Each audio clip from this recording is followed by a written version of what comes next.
Hey guys, today we are going to be using Procreate to render a furniture plan. It'll look something like this.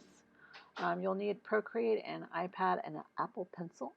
First thing you're going to open up Procreate, and then you're going to add and insert a photo. Find the photo of your, drafted floor plan, and then go ahead and bring it in. Hit uniform when you want to enlarge it so it stays the same proportion and it won't skew. And then move it on the paper until it's positioned the way you want it. Because I'm also inserting an elevation along with this, I'm going to go File, Add Insert, and then bring in my elevation.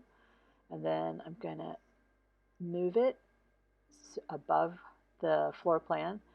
And because it's a little larger, I've got to remember to hit uniform when I want to scale it down so that it stays the same proportion and won't be skewed.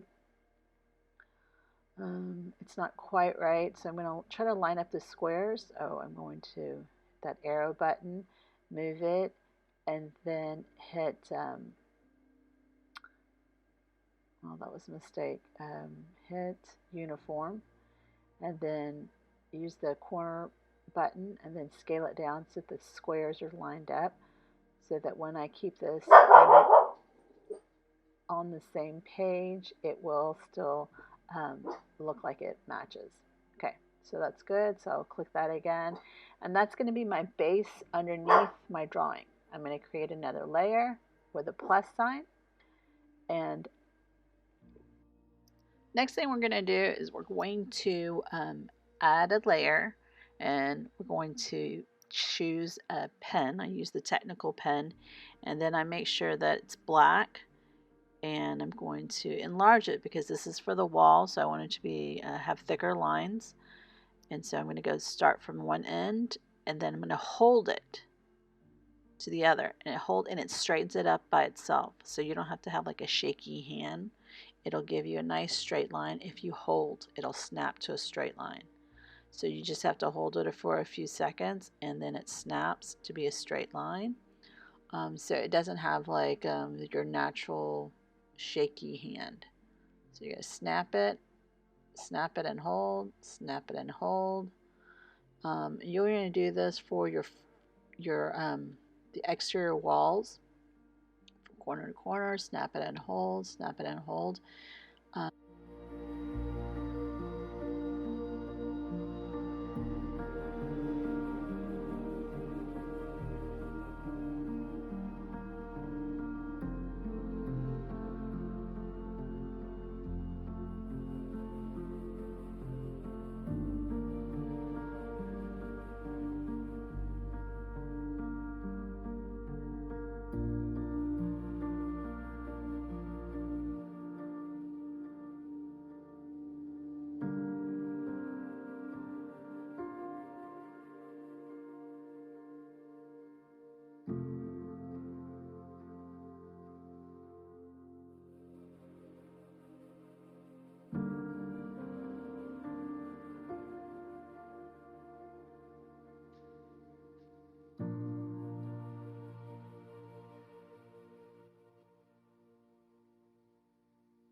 Now we want to start on the furniture layer. We're going to reduce the size of the pen tip. Make sure it's technical pencil still, or technical pen. And if you make a mistake, you can hit the undo button. I go ahead and start outlining the furniture piece. And then if I want it to be a nice straight line, I have to snap and hold. Now in order to copy and paste, I'm going to use this tool here. It's kind of like an S, and then I'm going to draw a line around whatever I want to copy. Then I'm going to hold, I'm going to swipe with 3 fingers in a downward motion, and then select copy paste, and that allows me to copy that chair and duplicate it and move it over.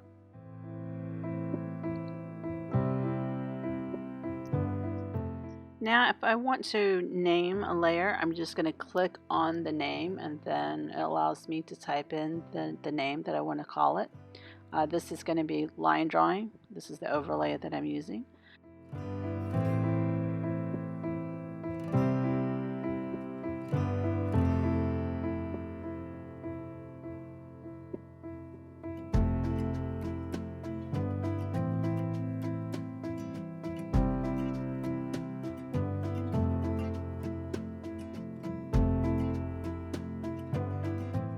You can always turn on and off the different layers so that you can see what it is that you've already drawn before.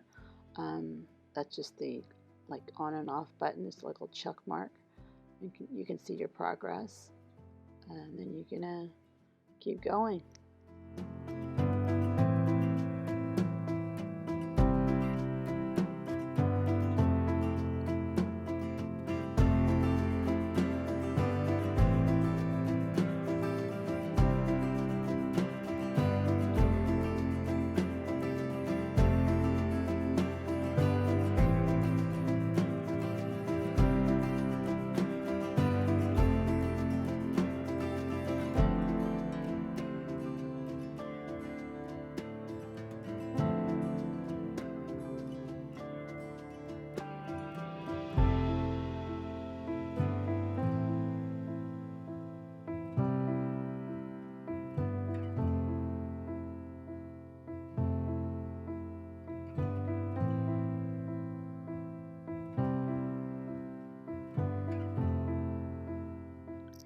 When you draw circle items, you can do the same trick. You can, once you start drawing the circle, you're going to keep your pen down and hold it down, and it straightens it up and it makes it a perfect circle, or a very smooth circle.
Now we're ready to render it.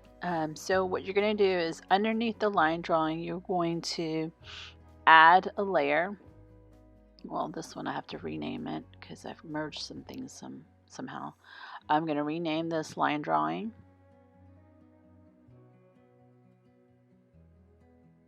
For the furniture plan, because later on I'll do an elevation. So I'm going to go ahead and click OK, and then I'm going to zoom up and I'm going to add a layer underneath that line drawing. And then I'm using the that little S tool, and I'm going to click at every corner so that you have all these little dancing lines. The selection tool, I guess it's called. Alright, so once you do that, you can select a color. So I'm going to do the wood first. So I'm going to use the circle color disc, and I'm going to find a wood, and I'm going to use the studio pen. I'm going to play with the opacity. I'm going to enlarge it because I want to get that base color down. So once you do that, you can do your strokes, and it's going to render only within the selected areas, and so that's why it's really important to do your selection so you can get your base color, and it is your first layer. So it doesn't erase all the furniture that you've already drawn, it's underneath that layer. So it's almost like you're stacking layers of cake and to see what's on top. So you're going to start on the bottom layer, which is the floor. So what's fun about this is you can use a really loose stroke. You don't have to be super precise. You can change the different colors. If you make a mistake, you can undo it. You have so many colors to choose from. You can control how big the tip of your studio pen will be. You can control the opacity. And so right now you're just kind of layering a series of browns, some light, medium, brown. And if you don't like it, undo it. I think I'm changing the opacity here so that it kind of starts to look like the wood grain. You can zoom up on it and see, how your wood looks, and you can just kind of play with it. And if you don't like it, undo it. And that's what's so fun about Procreate. It's hard when you're doing markers because you're really fixed on being perfect. But with Procreate, I like it because you can undo it, and that's super fun. And it allows you to have so many color markers at your fingertips. So if you feel some of the colors are too vivid, but you kind of like it, just put another color that's lighter and go on top of it and use the opacity, lower the opacity, and it almost kind of acts like a cover up so that you can still see those wood grain, but it is not as prominent. Now, if you want to try to do some wood grain, you can go to sketching, and I like to use the Nereander pencil, and I'm going to use a darker brown, and now I'm going to use like a kind of more of an organic line.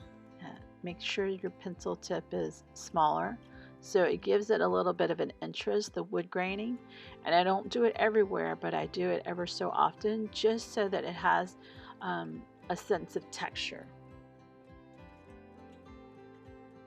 So again, it's kind of a loose caffeine hand, so that's not super perfect.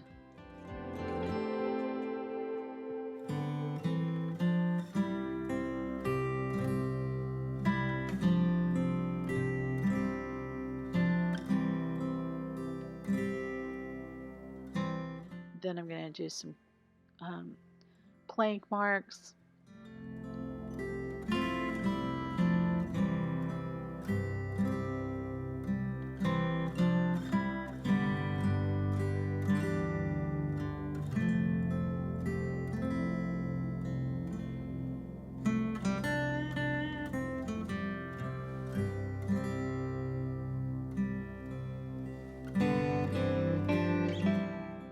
Now that the wood floor is done, I'm going to again use my selection tool, that little S thing, and I'm going to click the area rug. So that's going to be my next layer. So you kind of think of this in terms of the layers that you want to show. So I'm going to click the four corners of the rug and close it, and so that is now selected. And so then you can select the base for the color of the rug. And again, I use the inking, the studio pen. I enlarge it so that I can cover the base of the rug. And that gives me the base color for the rug.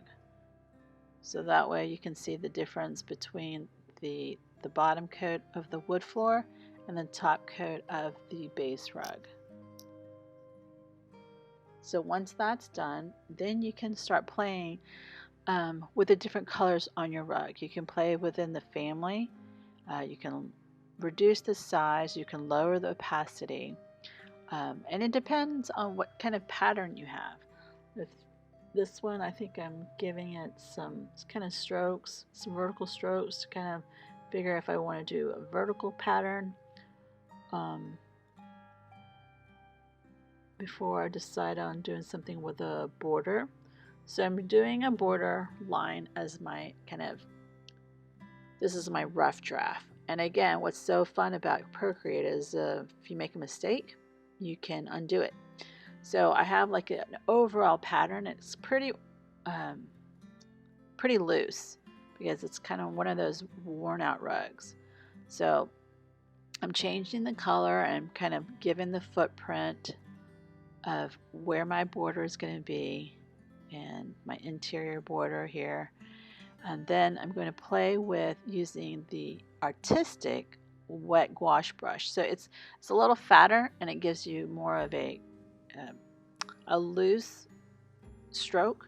So it's not as defined as a studio pen, and that's probably why I like it so much. So you can move things around, you can blend colors a little bit. Again, you can change the pen tip size as well as the opacity, so it starts to look really rough and kind of worn. That's the way I want it to be. And so you're not fixated on a pattern, you're hinting at the pattern. When you're rendering your furniture plan, you don't have to be super precise. I mean, it's not going to be photorealistic. This is an artistic interpretation of what it is that you're putting in the space. So you're just kind of looking at the overall families that's going to be in the rug and the overall movement of what you'll see. And that's why I like using the artistic, I think, wet acrylic, so that you can kind of blend the colors in if you'd like. And so right now I'm kind of focusing only on the areas that will be exposed. I'm not going to spend a ton of detail on the areas that will be covered by furniture already, because later on when I do the next layer, it's going to cover. So right now I'm doing the sofa, and I'm using again that wet acrylic because I want it to be like a kind of a wash velvet. So it's not going to be super smooth and perfect, and that's why I like using the acrylic brush for things that are more textural in terms of the fabric, because it has a natural kind of tooth when you're laying down the color. I'm making sure I'm showing shadows and highlights for all the pieces as I go along. Later on, the very last thing I'll do is add the shadows for the furniture. But right now I'm adding the shadows on the furniture. The last thing I'll do is add shadows underneath the furniture. So now I'm going to do the pillows.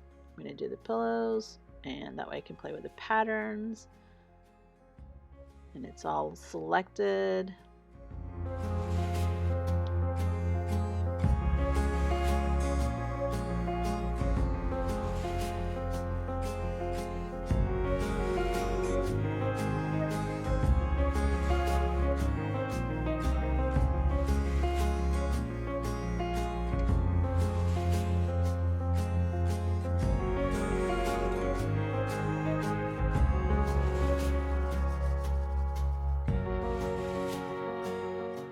So the next thing I'm going to do is the coffee table, because they're both the same. I'm going to go ahead and treat it as if it's one large coffee table.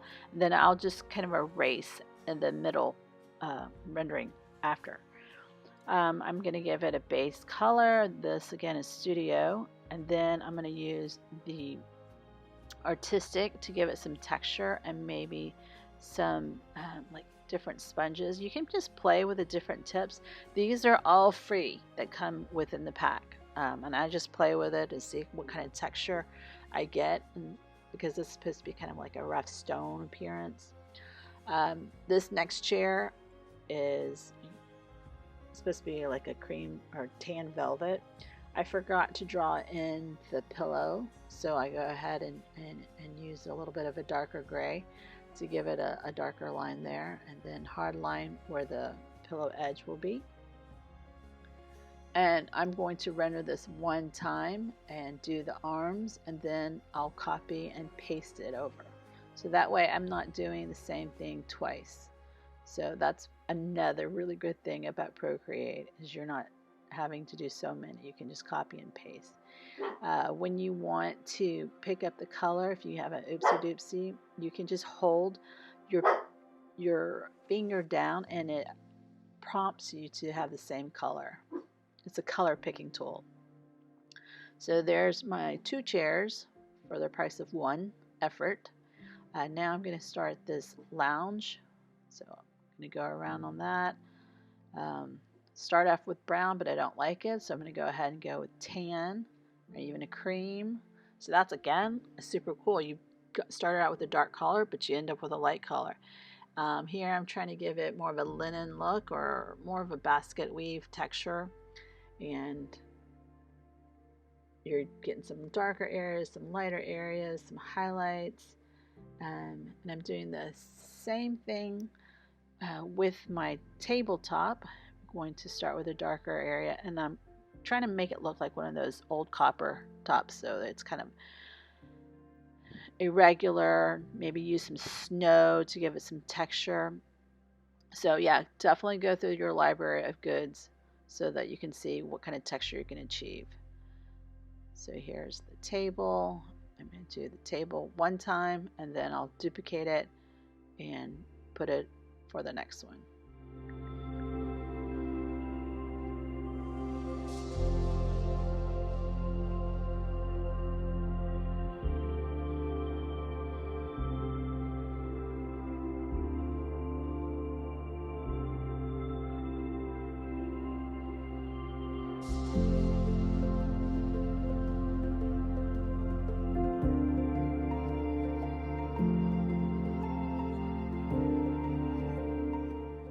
Now I've forgotten that I didn't draw the plant, so I'm going to go ahead and turn off the floor layer so I can see the plant underneath.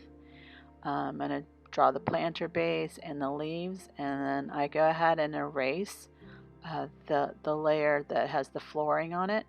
I keep my plant on a completely separate layer because my game plan is to go ahead and use this plant almost like a sticker. So I'll keep that plant separate so that I can go to another drawing and I can just put it in there without having to redraw it and recolor it. And that helps me, that helps save some time. So some of these things that you feel like you're going to render a couple times, but you feel like you could probably use it for another drawing, feel free to keep it as a separate layer and then duplicate it and then merge it so that it and name it so that you can pull it into another drawing and it is like a new sticker for a plant, so you don't have to redraw it again.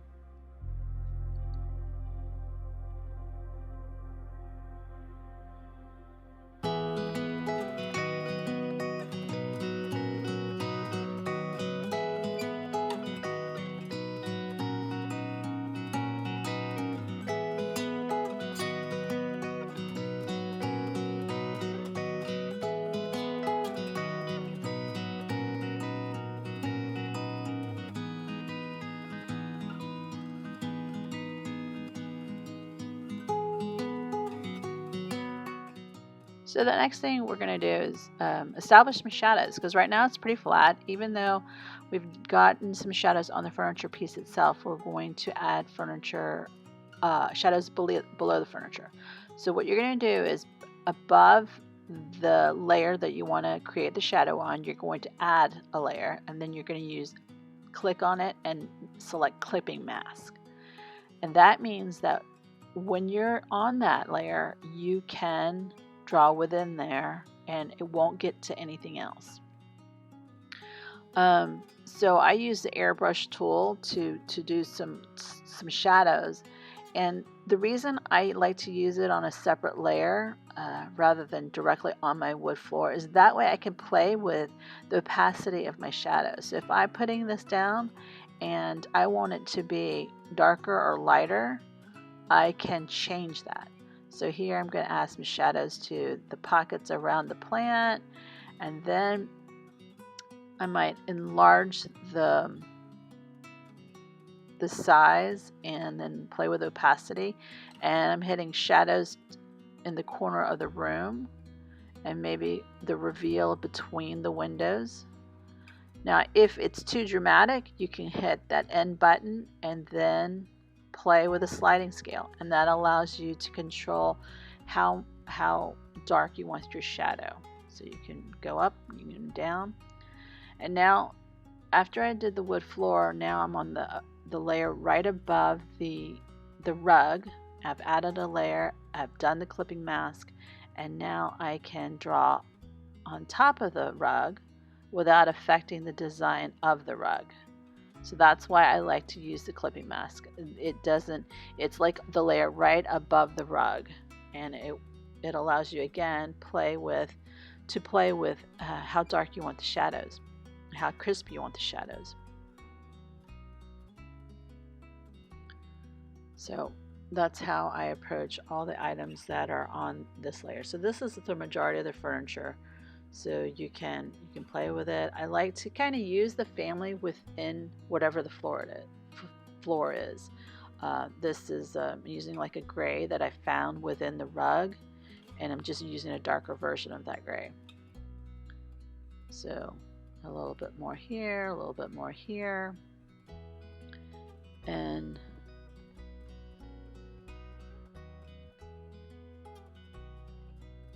a little bit more of this cast shadow. Okay, you can just play with it until you're happy. A little bit in the front, or want it a little bit defined there, you can do that.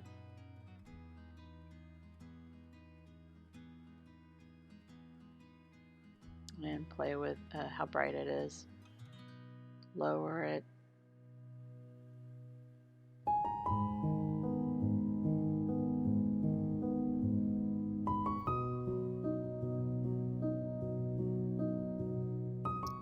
So now I'm going to do the highlights on things. You can use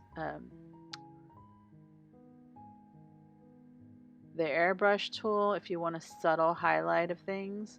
I think I ended up using the studio tool, depending on what it is that you are doing. You know, if it's glass or something that's got a lot of sharp reflection, then you probably want to make it more solid. But if it's just adding a little bit of highlight for interest, you can soften it up and just play with it.